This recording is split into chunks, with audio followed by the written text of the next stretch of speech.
ଏଭଳି ଅଭିନୟ ଆଉ ଦେଖିପାରିବେ ନାହିଁ ଦର୍ଶକ।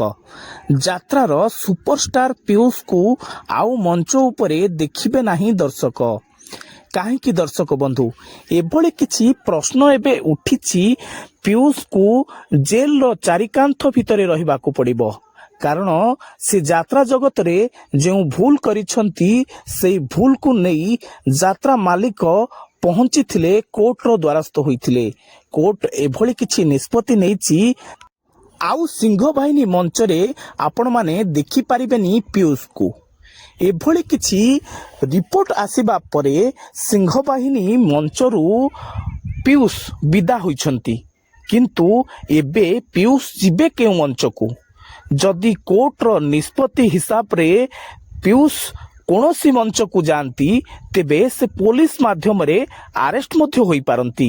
ଏହା ସାଧାରଣ ଲୋକଙ୍କ ପାଖରେ ଯେତିକି ପ୍ରଶ୍ନ ଉଠାଇଛି, ସେତିକି ସିଂହ ବାହିନୀ ମାଲିକଙ୍କୁ ମଧ୍ୟ ବିଚଳିତ କରିଛି। ଯେତେବେଳେ ସିଂହ ବାହିନୀ ମାଲିକ ବଳ ଗୋଟାଉଥିଲେ ବିଭିନ୍ନ ଅନୁଷ୍ଠାନ ସହିତ ନିଜ ପାର୍ଟିକୁ ସମାନ ଢଙ୍ଗରେ ଦେଖିବା ପାଇଁ ବା ଆଗକୁ ଯିବା ପାଇଁ ବଳ ଗୋଟାଇବାରେ ଲାଗିଥିଲେ, ସେହି ସମୟରେ କୋର୍ଟର ଏକ ନିଷ୍ପତ୍ତି ସିଂହ ବାହିନୀ ମାଲିକଙ୍କୁ ଧରାଶାୟୀ କରିଛି। ଆପଣ ଦେଖନ୍ତୁ ଏହି ରିପୋର୍ଟକୁ।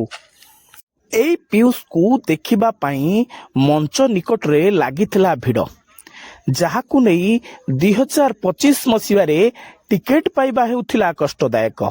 କିନ୍ତୁ 2026 ମସିହାରେ ପିୟୁଷ ହୋଇଗଲେ ସମ୍ପୂର୍ଣ୍ଣ ଭାବେ ବେଆଇନ ଭାବେ ଗୋଟିଏ ବେଆଇନ କଳାକାର। କାରଣ ଅନେକ ଯାତ୍ରା ପାର୍ଟି ପାଖରୁ ଅର୍ଥ ରାଶି ନେଇ ସେ ହୋଇଯାଇଥିଲେ ବିବାଦୀୟ। ଏବେ ସିଂହ ବାହିନୀ ମଞ୍ଚ ଉପରେ ଚଢ଼ିବାକୁ ନେଇ ଆହୁରି ମଧ୍ୟ ବିବାଦକୁ ଆସିଲେ, ଯାହାକୁ ନେଇ କୋର୍ଟ ସିଧା ଶୁଣାଇଦେଲା